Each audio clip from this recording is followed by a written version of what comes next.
Welcome, everyone, to this evening's program, Managing Anxiety During Uncertain Times on Campus, college campuses.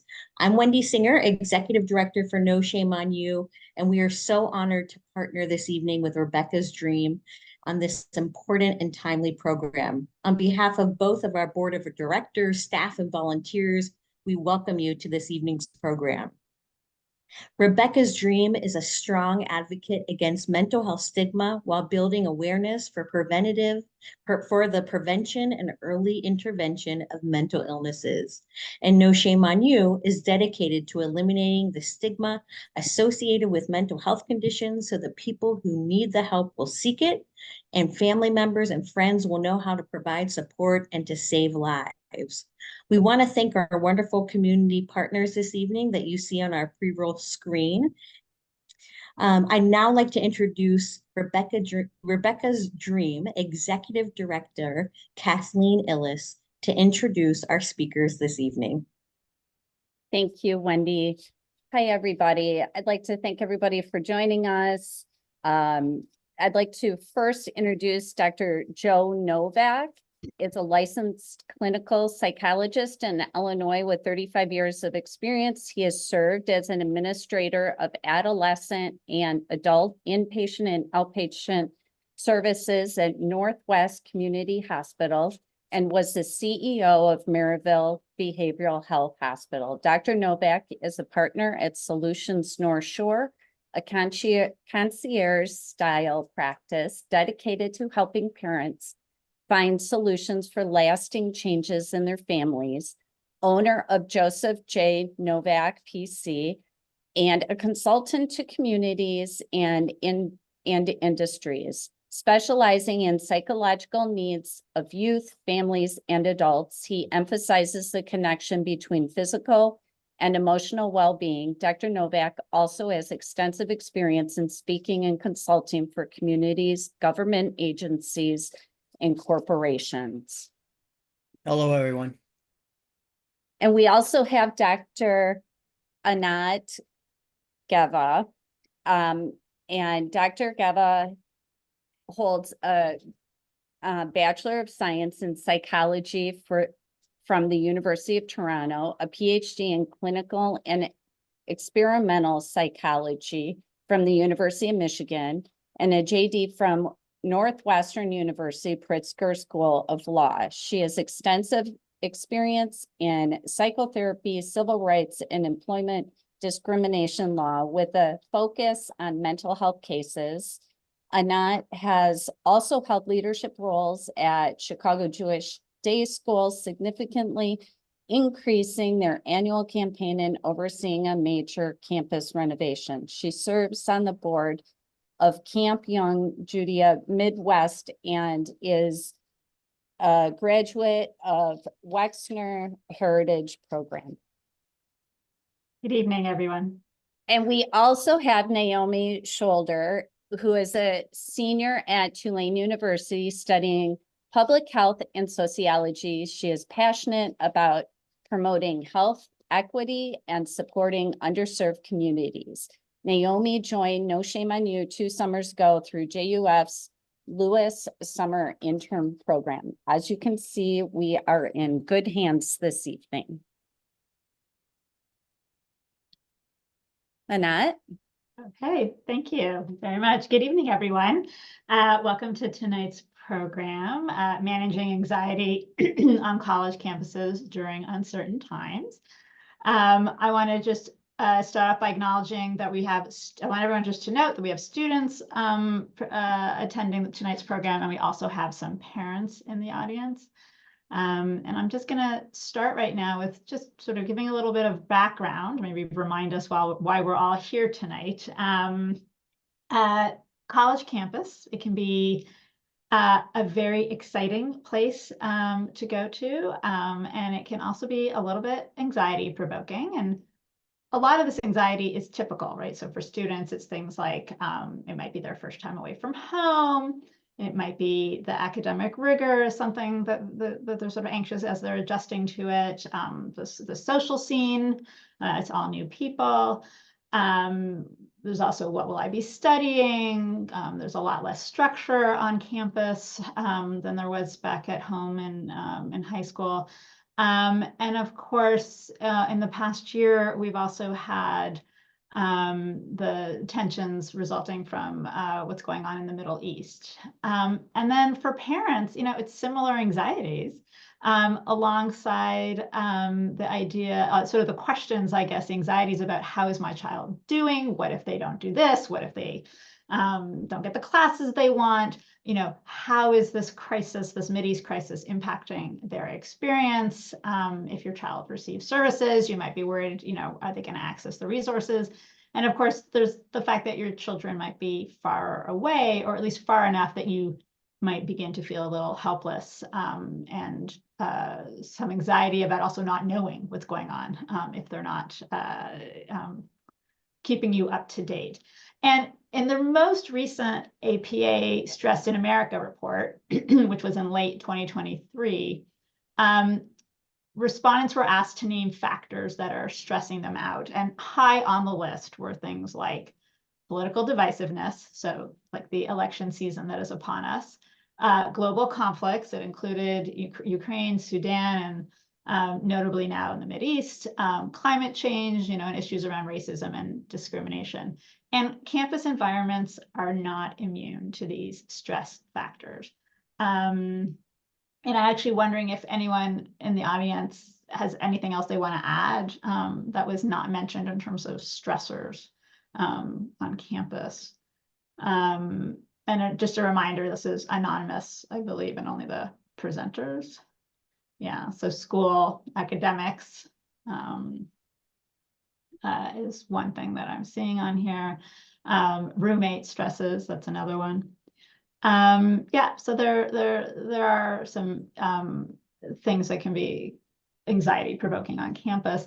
At the same time, even with, let's say, the tensions last year on campus, we know that a lot of students managed to still come home and say it was a good year. It was not as good as maybe they had hoped. And maybe if you were a student who, you were a junior last year, maybe it wasn't good as it had been the year before, but that there was still enough positive things happening on campus that a student actually is looking forward to going back in the fall. And so we want to know, like, how did these students, make the best out of a very trying year? How did they cope? And what we're hoping to do tonight is we're going to cover some of the coping skills that I think might, maybe we're just going to validate some of the skills that people are doing already. We might also, hopefully, share some additional skills. Before we turn right now to learning how to manage this campus anxiety, in preparing for this program, we actually sent out a survey to college students and asked them questions about what their college experience had been like last year. So before we go through each coping skill, Naomi Shoulder, our rising college senior here on the panel, she's going to read out something that was shared with us, just sort of shift our focus to what's to come. So Naomi, why don't you read this next, this quote? Campus life was really stressful for me last year. I was a freshman and didn't do such a great job managing my time the first month. I was pulled in so many directions, so excited about all the people I was meeting, and then after my first midterms, I realized I hadn't put enough time into my schoolwork. I failed my first econ test, and then the world seemed to get really dark and narrow for me. One day, when I was sitting in my microeconomics theory class, suddenly my heart started racing and I felt really lightheaded. I was worried something was wrong with me, so I headed straight to the university health services. Thanks, Naomi. Right, and actually, now is also a good time for us just to talk. We often hear the words stress and anxiety used interchangeably, and I think even I sometimes will do that. And so I'm actually going to turn now to Joe and ask you, to Dr. Novak, and ask if you can talk a little bit about the difference between stress and anxiety. Absolutely, thank you. As you can see on the screen, stress is really how we respond to external situations or causes, such as in school, tight deadline, having an argument with a friend, which subsides once a situation has been resolved. Because stress is external,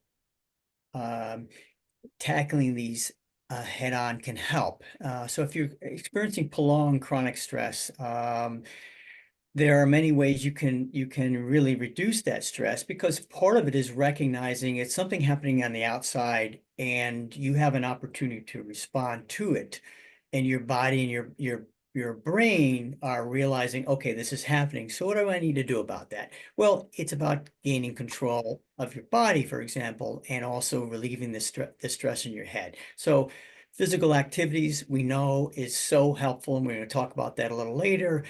Breathing exercises, there are many forms of breathing exercises. One that I'm going to throw out, and certainly the people in the audience can Google it. It's called box breathing, which was developed for Navy SEALs. And it's a wonderful technique of regulating your body, because often in stress, it is about the fact that our body's getting worked out. And then certainly as a college student, you perhaps may or may not take care of this, but you need to be able to make sure you have enough time for your sleep, and having a reasonable sleep schedule, given that you're college students, as well as your social connections.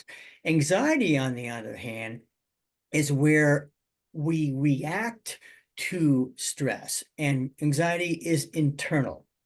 And as you can see on the screen, it's persistent feelings of apprehension or dread, even though there isn't necessarily anything that is actually threatening to us. In essence, what anxiety is all about, when it's anxiety that overwhelms us, is where the brain tricks the body that there's danger. That danger fires off an alarm inside our brain, sending chemical messengers to the body to say the body needs to get ready for what we call fight or flight or dissociate, and getting prepared to tackle something that is dangerous but doesn't exist. So this is not danger where you're in a dark alley at 2 a.m. This is where your brain is telling the body, oh, something is about to happen that's really bad, but it's irrational. And so knowing the distinction means that, as we're going to talk later on, what can you do to manage stress, but also what can you do to manage what anxiety can do to you. Now, one last thought, we're going to move on.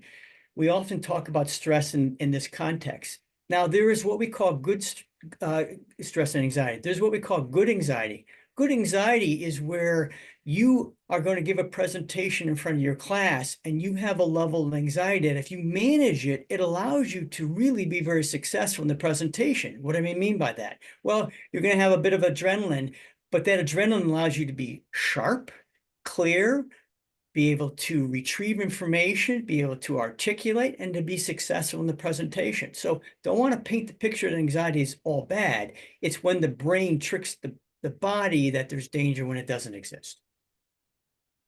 And can you tell me actually then, where does resilience fit into all of this? So as you can see from the slide, resilience is where both our brain and our body work together to adapt to novel new situations, especially situations that are unanticipated. And that adaptation is taking in the information, taking in what is happening, and say, okay, what do I need to do in order to both adapt and successfully cope with this new situation?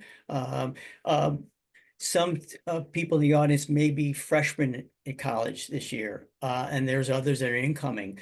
It's a novel situation. You can prepare for life's challenges, but until you're living and breathing those life challenges, you don't know exactly what to expect, nor is it orchestrated, nor is it a situation where you're going to know everything. So part of the adaptation is information, knowledge, connection with others, support, internally self-care, so that you can then adapt to the new situation. Now, I like to, since we're talking about resilience, and right now it's the Olympics, I always like to think of resilience. The sort of analogy I use is a high jumper. These are the athletes that, take a running jump, and then they completely unaided, they jump over a horizontal bar and, unknown heights. And the point is they always land, right? You land on a cushioned bed, right? That high, that's what makes them, the landing safe. Yeah. Now, no matter what, that high jumper is going to fall after jumping over that horizontal bar. But resilience is that cushioning, right? And what we want to do is we want to sort of make that cushion, that mat, as fluffy as possible or as protective as possible. Well, and the other piece to what you just described is also trusting that Yes. there, and that you, in any new situation, you have a toolbox for your life that has worked. It's just using those tools or adding new tools to adapt to a new situation. Yeah, and resilience, I think a lot of people think that resilience is something that you're just born with, but it's actually something you can learn. I mean, and that's what we're going to be talking, that's what we're talking about, right? Is like, what are these coping mechanisms that you're gonna use? And it can be really extraordinary, like a real challenge, or it can be something really ordinary, like, you drop food on the ground and you're not, unlike a toddler who's gonna have a tantrum because their food dropped, you're a little more resilient, and you sort of shrug it off and then just figure out how you're gonna get your meal. So as we talk about resilience, right, what are some ineffective ways actually to building resilience or for coping? There are people who, when they're struggling, they want to just completely withdraw. They want to go and, hide under the covers and not come out. Do you think that's an effective way to cope? No, it is not. It is not. Well, it's interesting because in many respects, in life's journey, it's kind of like the backpack that students wear going to school. They pack up the books, but hopefully they unload them. Sometimes life challenges is like you keep adding to the backpack more and more situations. And if you avoid those situations, you ignore them or you retreat or withdraw, they're still there. They're sitting in your backpack. And what is that metaphorically doing? It's weighing you down. It's exhausting you. It's overwhelming you. So you have a choice to approach and confront what you're experiencing and to trust and be confident that you can do something about it, either by yourself or with help, or you can get consumed by the stress and what is overwhelming.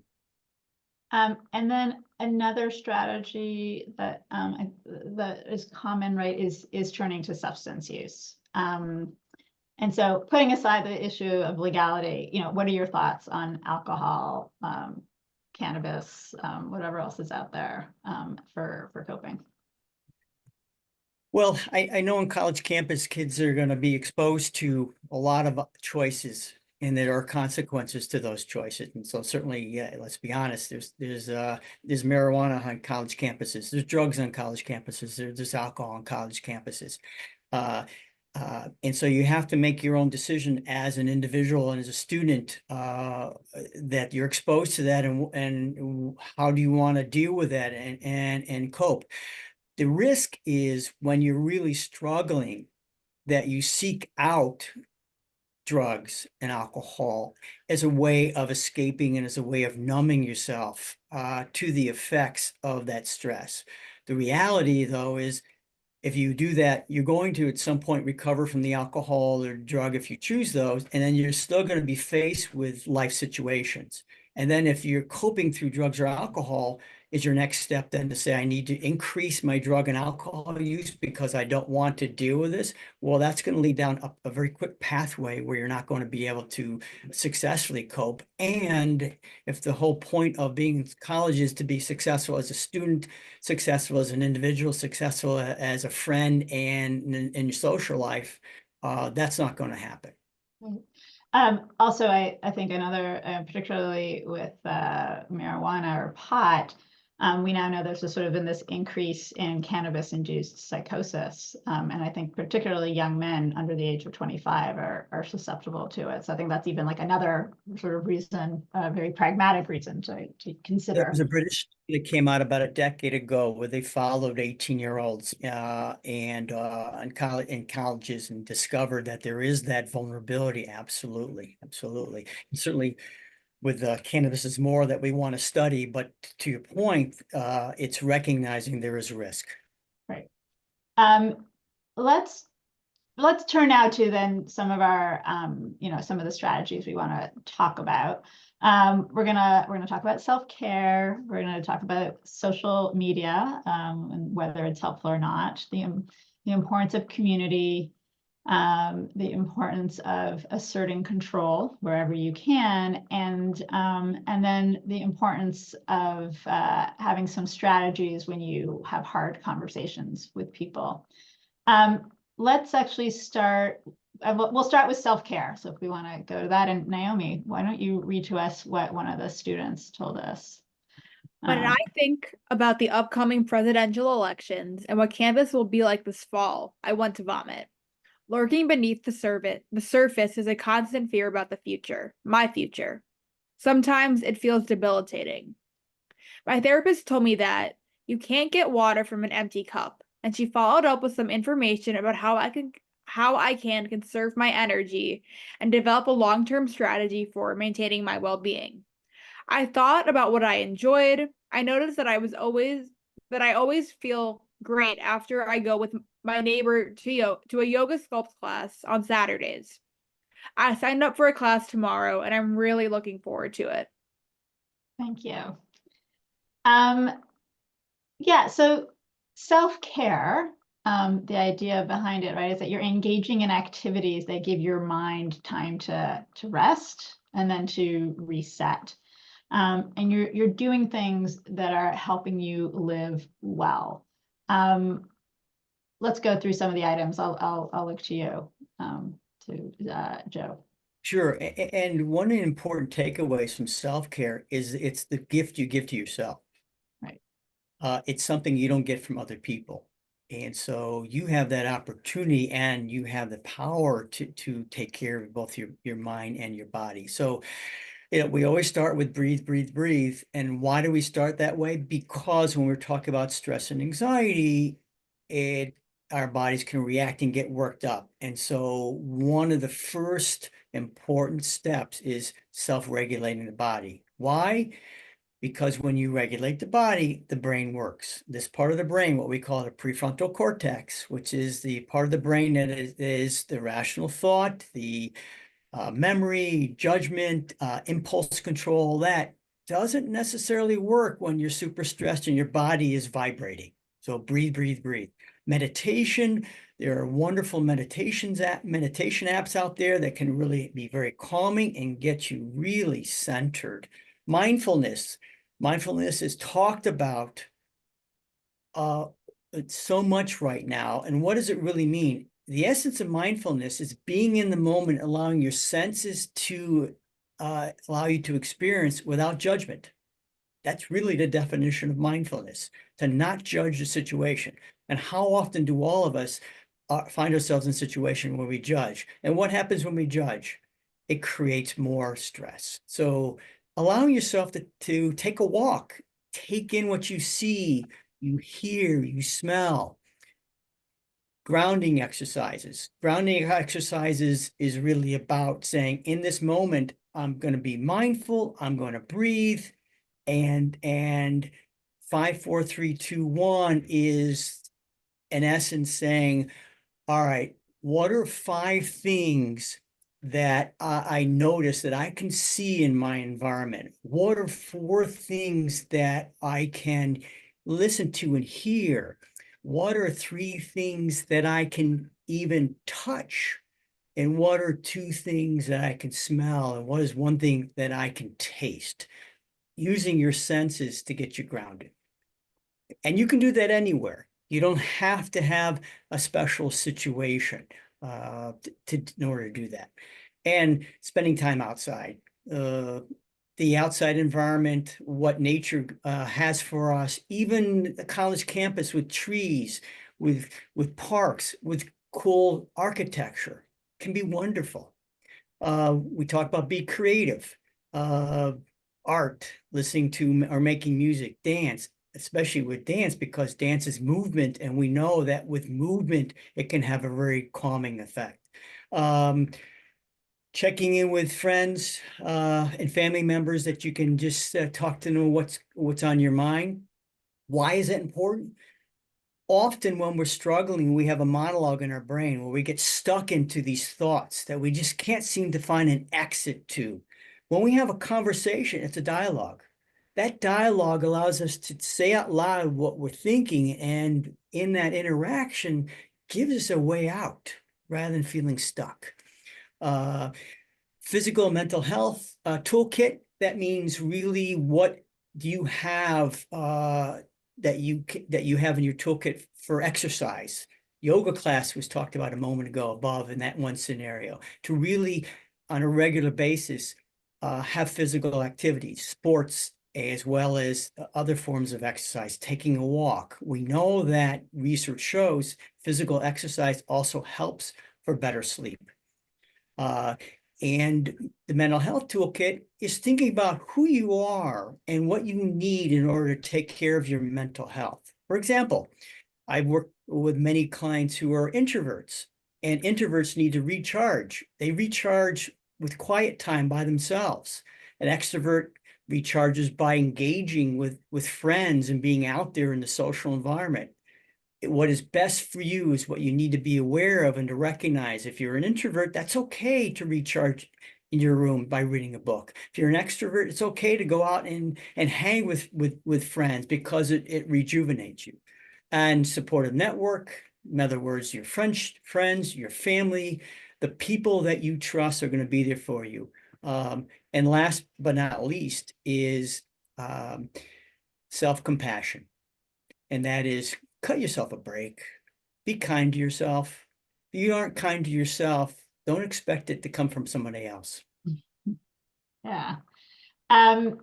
You touched on sleep, and I think people don't always appreciate, right? You need something like sort of adults need around 8 hours of sleep a night. And I know in college, it's sometimes really hard. There's so much going on that sometimes it's hard to make sure you get enough sleep. And I found that students who tell me, I have to get up at 7 and I just subtract 8 hours, and that's when I know that I need to be in bed. That if you sort of have that as a strategy, it's helpful. And that if you can't fall asleep, you actually should get out of bed.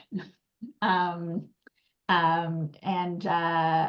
just lie in bed, because bed is for sleeping only. Yeah, the National Sleep Foundation really talks about the fact that if you stay in bed too long, more than 20 minutes, around 15 to 20 minutes, you want to get out of bed.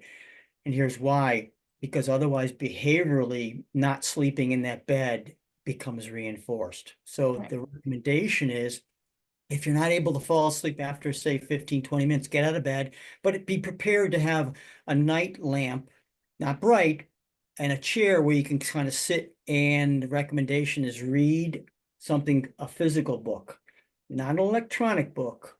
We'll get there in a minute. And that it's something that isn't technical like biochemistry, but more something light, like a novel. And the point being is, as you read it, and with the low light, it starts to fatigue you. And when you start to get tired, you go back to bed. Right, right. And then, in terms of exercise, I think, which you also touched on, there's some studies that show that running 15 minutes a day or walking about an hour a day, that reduces the risk of depression by about 25%. And you can do it. You don't have to walk 1 hour. It can be 3 times 20 minutes. You can break it up. But that's also just really helpful. And then just finally want to add in terms of self-care is nutrition, what you eat. There is a brain gut connection. Your emotional state does impact your gut. That kind of explains, right, why a lot of times when you're anxious, you feel like you have low appetite, or you feel like your stomach's in knots. That's real. Absolutely. We know that gut health yeah. is so important because there is a connection between the gut and the brain through the vagus nerve. The vagus nerve transports serotonin from the gut, believe it or not, to the brain. And serotonin is a neurochemical that is responsible for our overall mood. Right. That's And actually, and I believe actually that the majority of serotonin is produced in the gut. That's actually, it's yeah, so it's not a little bit of serotonin, it's, yeah. Yep. So good health can lead to better mental health. Yeah. So what you eat is really important. So it's really common now for people of all ages to turn to social media. I mean, it's just ubiquitous at this point, right? Let's hear, Naomi, let's hear what one of our college students thought about social media. I don't want to spend the rest of my life on social media, but sometimes I feel like I have no choice. I just can't stop myself. I imagine myself on my deathbed with nobody by my side, regretting everything I had missed out by trying too hard to change my perceived flaws, ones I never noticed prior to my daily trips down the TikTok rabbit hole of makeup tutorials. Am I addicted? I don't know. But I can tell that there is a cycle. I use social media. I hate myself. I think going on social media will soothe me. It very rarely does. All right, thanks. So social media is here to stay, right? And there are benefits, right? I mean, it is a way to stay connected with family and friends worldwide. It was obviously very helpful for us during COVID. And wow, is there a lot of information out there on social media and just technology in general, right? Like anything you want to know, you can find it. It's at the tip of your fingertips. If you're interested in a cooking recipe, there it is. If you're interested in learning about nail art, which is how I waste my time on social media, you can find it there. But I think the question is, what happens when you're experiencing daily anxiety about things like global warming, world conflicts, gun control? And how helpful is social media or media in general with managing anxiety? Well, social media can be a bit of a tool for specific things like you were describing, where you're trying to do research and getting information. But the challenge with social media is, I love the what Anat, you put down, the social media snacks, and really it perhaps is an important takeaway. We're not saying don't go on social media, because technology and social media is here. When I grew up, it was about, oh, you can't be on the phone for a long extended period of time because the consequences of being on the phone. And we all used to walk around with that headset talking for hours. But when social media is your way of trying to connect, and you start to feel flooded by all the information and it becomes overwhelming, it is only going to exacerbate your anxiety. So the key takeaway here is treat it like a snack. Make your connection, but also you are in control of calibrating how much social media you want to be exposed to. And you have to be smart and not naive. There's a lot of information out there on the internet that is misinformation. And I know the news media talks about that all the time, but it is true. Don't just assume that because it's out there, it's factual or that it is accurate. People say a lot of things on social media that can be quite cruel and very hurtful through texting, through Instagram, and so on. So you have to recognize that you are the only one that can protect yourself, and that social media can really draw you in, and that you have to remind yourself, okay, how much time do I want to spend on this? And am I finding myself on social media more than engaging with others and taking care of myself? Yeah, well, yeah, so I think it sounds like we're saying, don't snack all the time. Make sure your snacks are healthy, and don't snack in bed. That's, I think, the three rules here. No sugar rush. Right. All right. So as we discussed, as I sort of mentioned at the beginning, right, social media can be good for maintaining relationships. It is pretty good for community building. But there's actually nothing quite like the real in-person thing. I'm going to ask Naomi now to read what one of the students, what we've heard from students about the importance of community. I transferred in during my sophomore year. It was a tough decision. I had built myself a decent community at my previous college, but the school did not offer the major I wanted. Here, only freshmen lived in dorms, and since I didn't know anyone, I rented an off-campus studio apartment by myself. I was freaked out. On the first day of classes, I started questioning my decision. It's amazing to think back to that period. It feels like a distant dream. Stumbling upon the school's environment and climate club was a watershed moment for me. It's now my home away from home. Thanks, Naomi. Yeah, so we have an instinctive need to belong and be accepted by a group. We think a lot about our basic needs, like we need food and we need water, but actually we are neurologically wired to connect with others. And that connection, gives us strength, and we get strength from that unity.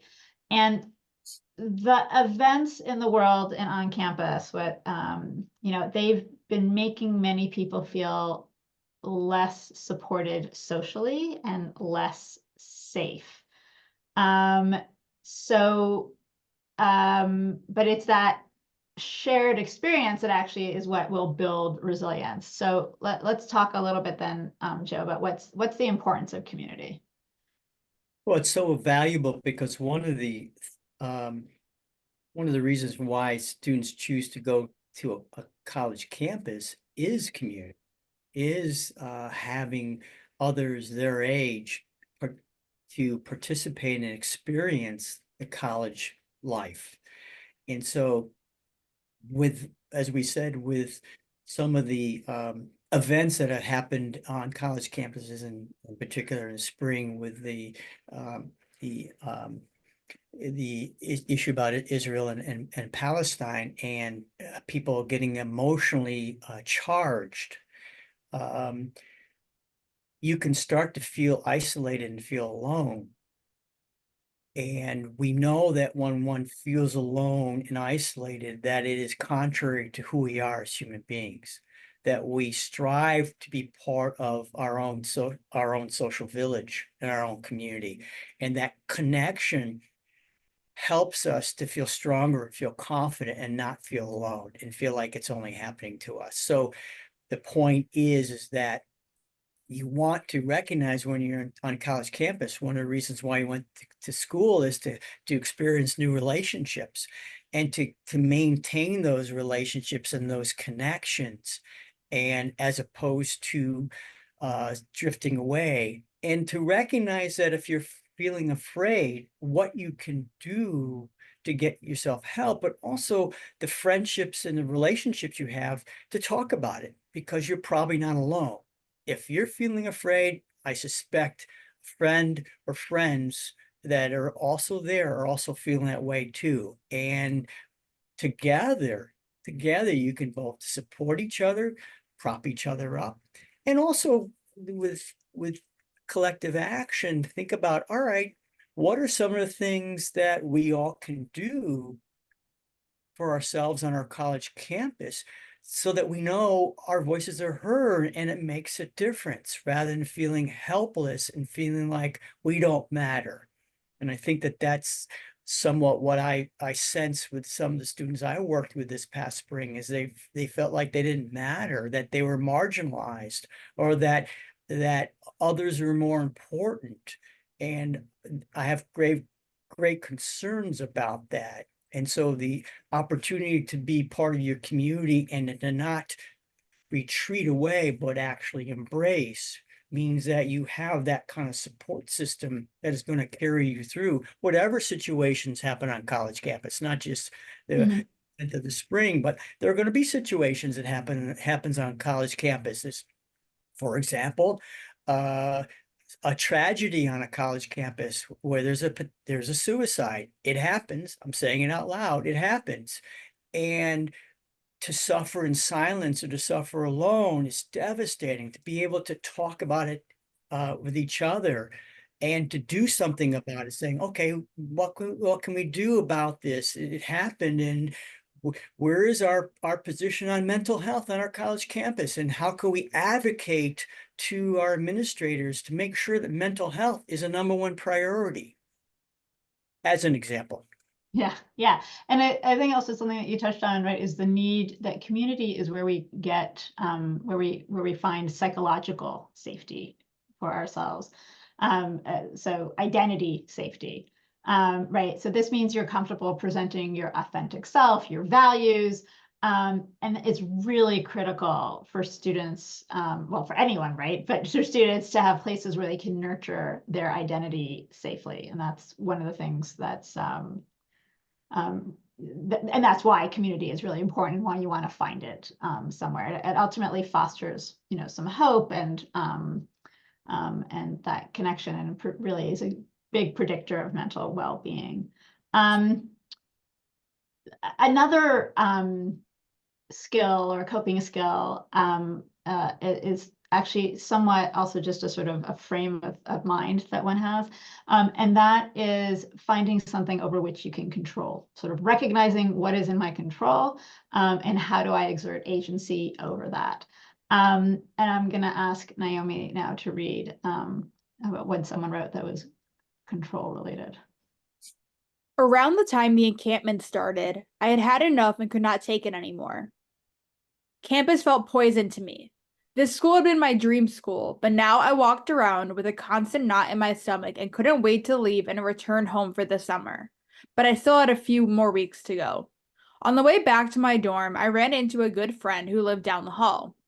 We chatted for a bit, and he told me a really stupid joke that deserved an eye roll, but it amused me and made me laugh. It felt good to notice the joy washing over my body. I felt compelled to give my friend a hug. Thanks. Right. So that's someone who's sort of in control in the sense that they're looking for what they can be grateful for. That is what they're choosing to focus on.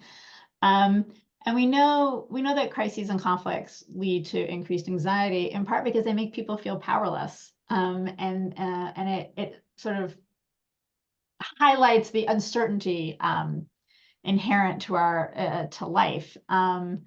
So what is it about control that promotes resilience? So getting back to my backpack metaphor. Yes, it's great. Where there are things happening around us and we just keep piling the boulders in that backpack, and it continues to expand and expand, and we're overwhelmed and we feel helpless. Part of the challenge is to take a look at, wait a minute, what am I taking on that is a burden to me that I have absolutely no control over? And that if I think I do, all I'm going to be doing is running around all over the place trying to manage things that I can't manage. So the control is the ability to step back and say, all right, here's what's happening in my life right now. I need to accept the things I can't do much about, and to be able to focus my energy on the things I can change, both for myself as well as if I want to be part of a collective in terms of what the community is doing. That allows that energy to be used wisely rather than that energy to be exhausted for things that you can't control. And it's an important message because through our life's journey, we all are going to be faced with things we can't control, things that are happening around us that we have to learn to accept and to move on, or decide, no, I want to take a stance here. This is something that is important to me. The piece that can really make it challenging is what we call the irrational thinking. And that is that we perceive situations in our lives, and then we start to allow our twisted thoughts to take over and to shape how we react rather than how we respond.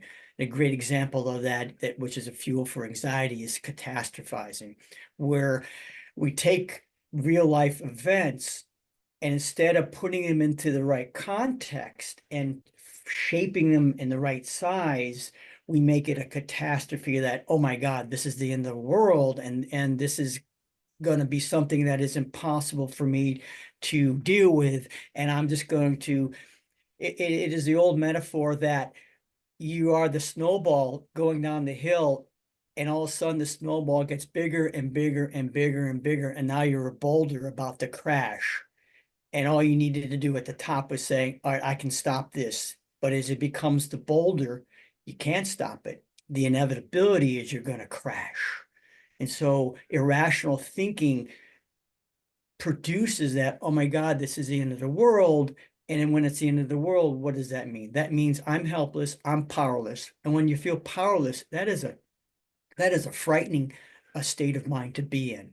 Because it is a state of mind, and the catastrophizing, excuse me, which is the irrational thinking, just triggers the anxiety. And remember, when we said anxiety, it's the body vibrating. So the body's going to vibrate even more. And as the body vibrates, this isn't going to work.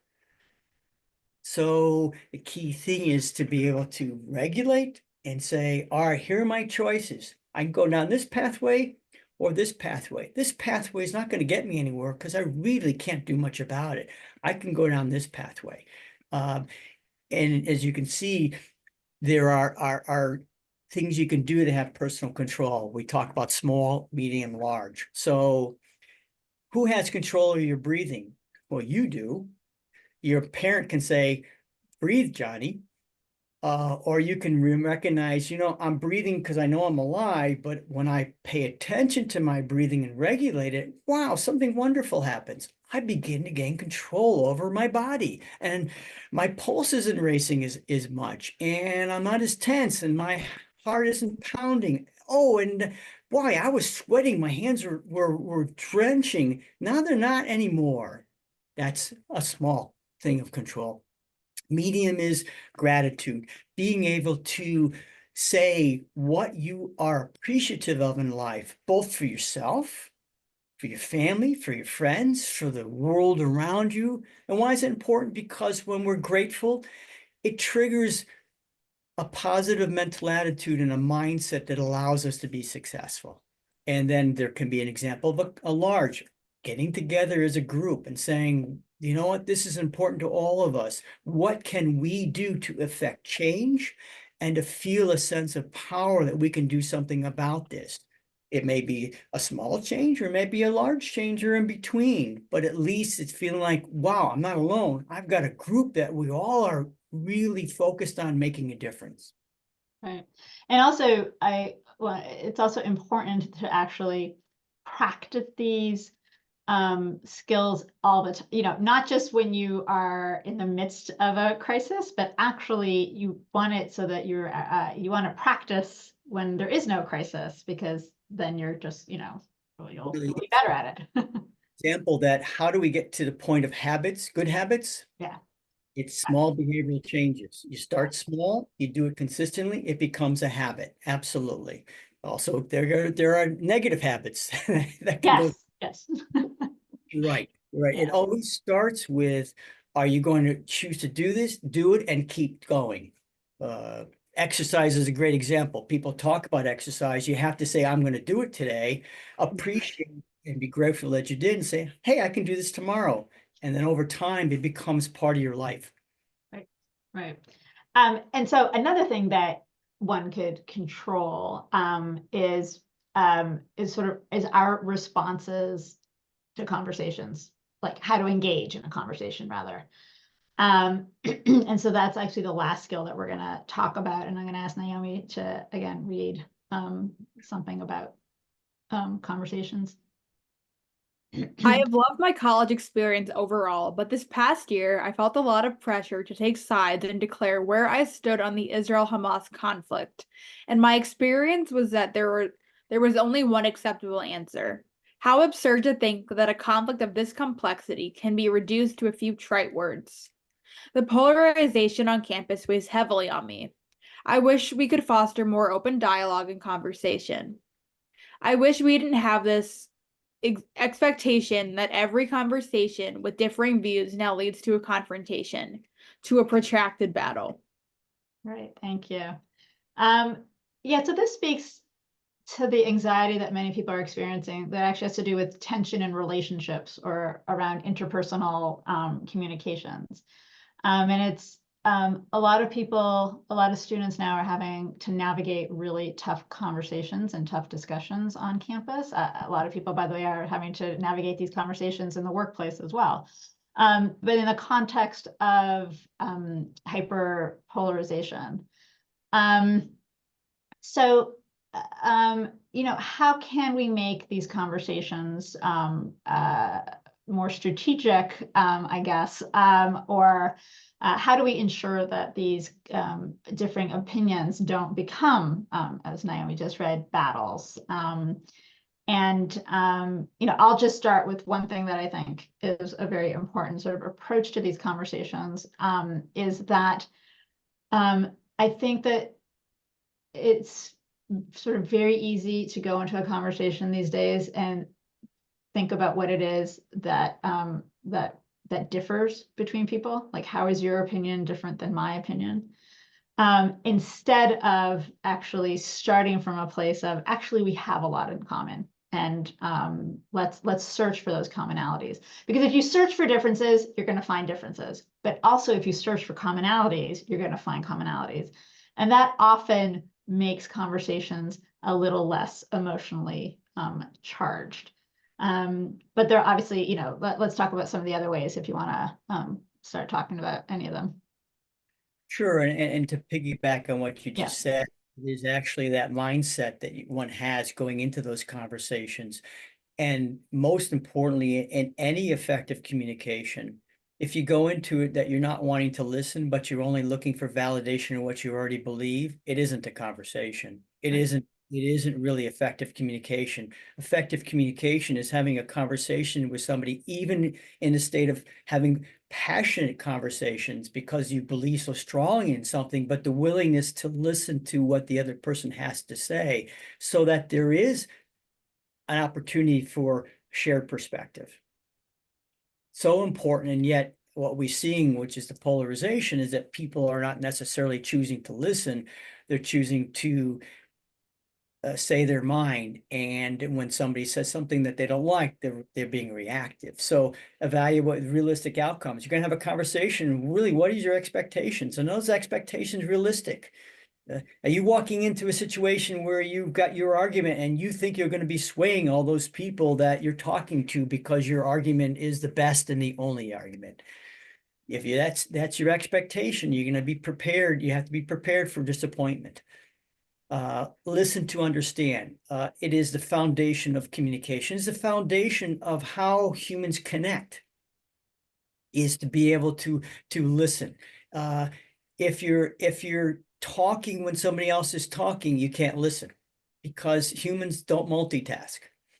I say it to my clients all the time when I'll have them listen to what I have to say and say, well, read that text that you just want, you're dying to read. Read the text while I'm talking. And I'll say to them, well, all right, what did you remember from the text? And what did you remember from what I said? They maybe get half of it right.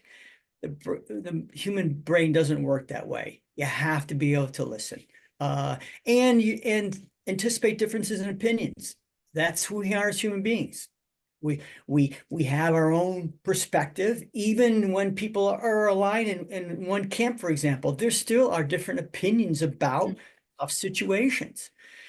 Groupthink is where a group itself influences the individuals into a way of thinking where that individual wouldn't necessarily be thinking that way. So you have to be careful with that in a group dynamic. It can influence how you think, and you may not even be prepared for it. You just need to be aware of it. And intergroup contact. How do you learn about other people? How do you learn about what other beliefs are? If you don't make contact and you don't have an open mind to listen, there's no opportunity to truly understand. And understanding is pretty powerful. Yeah. And I think what you're also touching on is this idea that a lot of us have, I think there's a lot of siloing, silos that we're all, that people are living in. And so as a result, or choosing to live in. So as a result, also then we don't have that intergroup contact, and we aren't hearing alternative perspectives. And that then makes it very hard to engage in a conversation. At the same time, I think it's also really important to remember that dialogue cannot be mandated, right? Like, you know, a form of self-care is also sometimes knowing when to walk away and not engaging and not sort of insulting someone and walking away, but just saying, you know what, this conversation is not productive and we're going to end it now. Is another way. And the last thought about that is that we all have our own biases. Yes. Some we're aware of, some that are really we're not aware of. It's not to the point of being conscious of that. And you want to be aware of how those come out in the context of powerful discussions, whether it be about politics or otherwise. And those biases can shape your opinion, but also can blind you to the possibility of listening, the possibility that, wait, if I listen to this person, maybe I can get something out of it. Maybe I can understand their perspective. Understanding one's perspective allows for some type of connection, even in that moment. Right. I see we're sort of approaching the end of our time, but so what I do want to just, you know, at the beginning of tonight's program, you mentioned that a little bit of stress or anxiety can be okay because it can be motivating.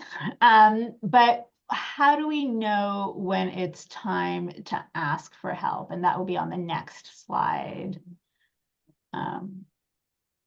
So as you can see from our bullets there, when it's time to ask for help, as you can read it, is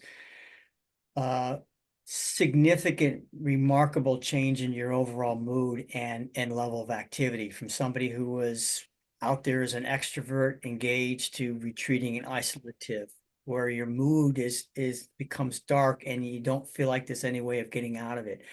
Using of drugs to self-medicate, in other words, to escape, binge drinking. Binge drinking is a phenomenon on college campuses. And yet it can lead down a very unhealthy pathway.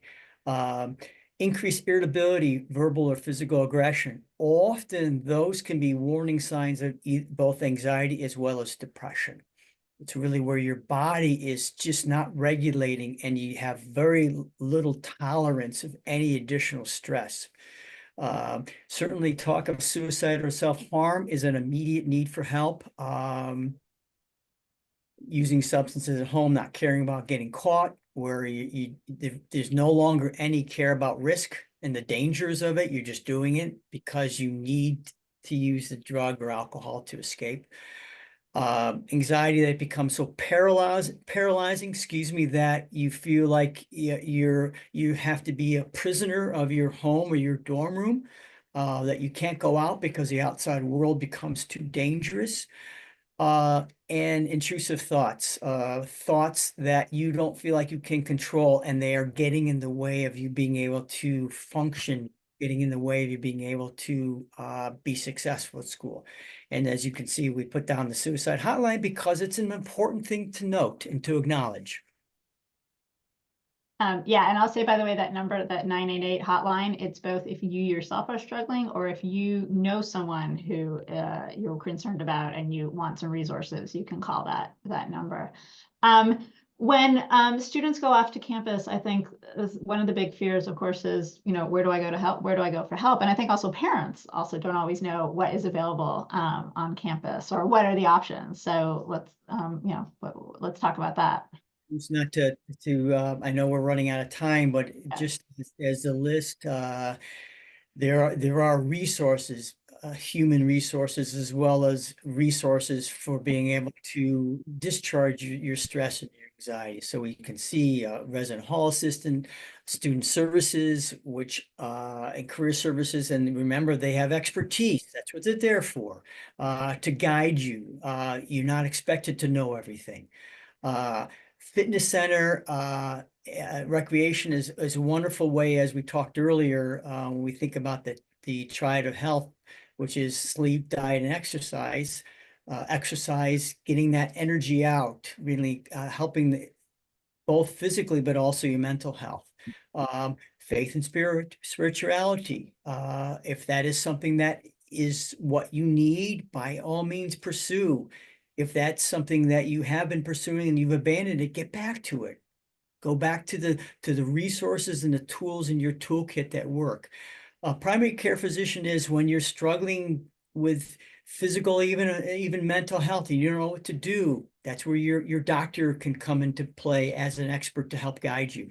And then there are I can't even begin to describe all the texting apps and hotlines that are out there. The good news is that there are many.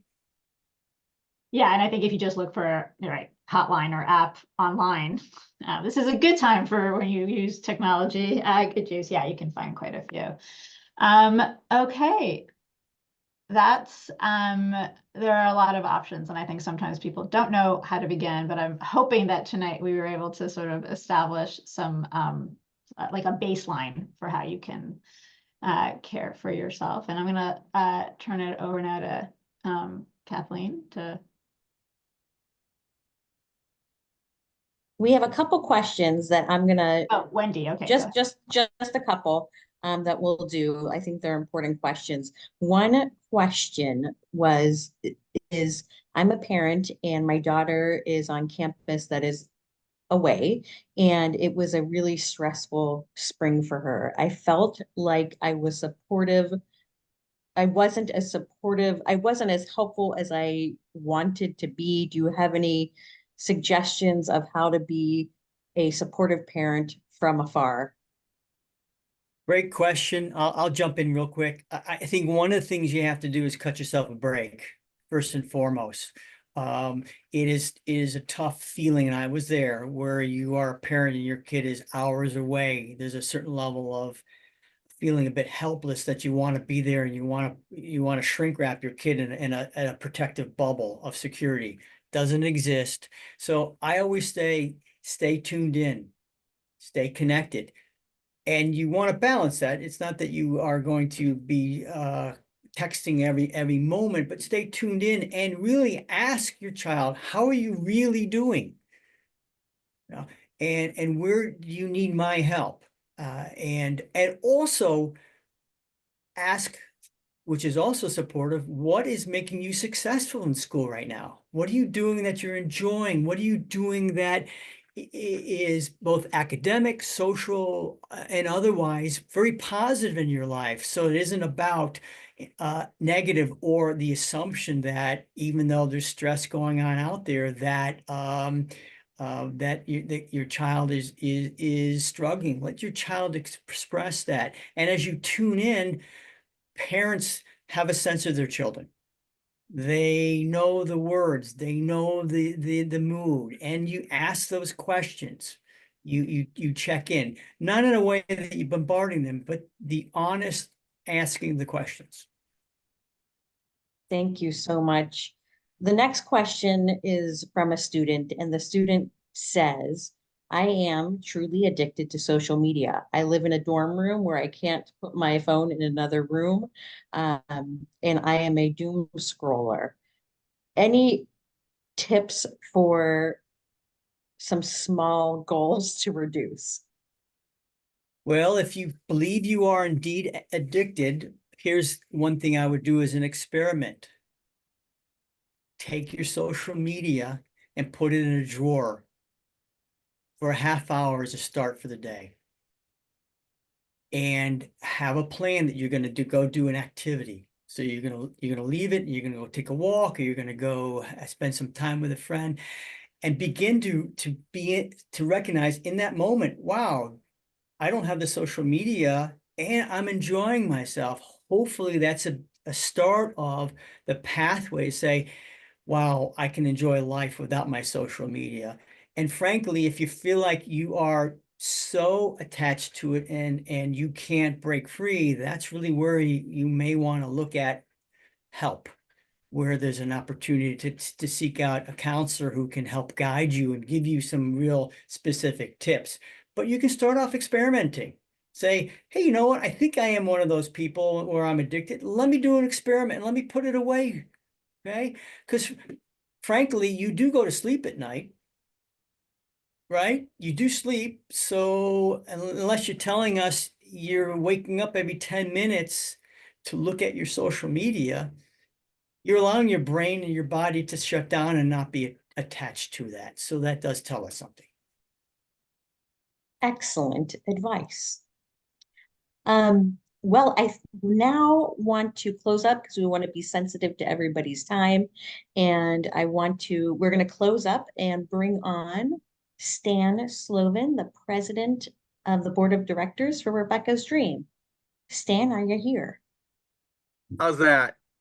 There you go. Okay. Well, first of all, we want to thank all of you, okay, for being here tonight. We want to thank No Shame on You and Rebecca's Dream and all of our community partners. But wow, we want to make a big, big thank you to our guests, our speakers, our experts. So thank you, Dr. Joe Novak, and thank you, Anat Geva and Naomi. Thank you so much for participating with us. And also, we just want to thank the staff that kind of put the presentation together. It definitely takes a team. You know, it's unbelievable. I'm sitting here listening. We talked about resilience. We talked about compassion. We talked about understanding, gratitude, better listening. But we also checked about checking in if you need help. And now we know, whether it's on campus or at home or friends or family or professional, that there are resources out there. We also emphasize, man, checking in on others. It's just keep checking in to make sure that others are okay. And we also took a lot of resources tonight, whether it's rest or mindfulness or just exercise. And we learned that there were strategies, you know, even meditation and keeping communication open. But one thing that I think that was a big takeaway, and that is we now have a toolbox. We have the toolbox. So in addition to breathing and pausing and self-awareness, we also know that we have strategies and approaches. So tonight was timely. Tonight was impactful. Tonight was meaningful, important. So we all just wanted to say thank you for joining. To learn more about any of these events, these resources, what we talked about tonight, visit the sites at Rebecca's Dream and No Shame on You, because there's so many great tips and techniques and help, you know, on those sites. To our students on the call, I leave you with this. You are all our leaders and you are our heroes to one another.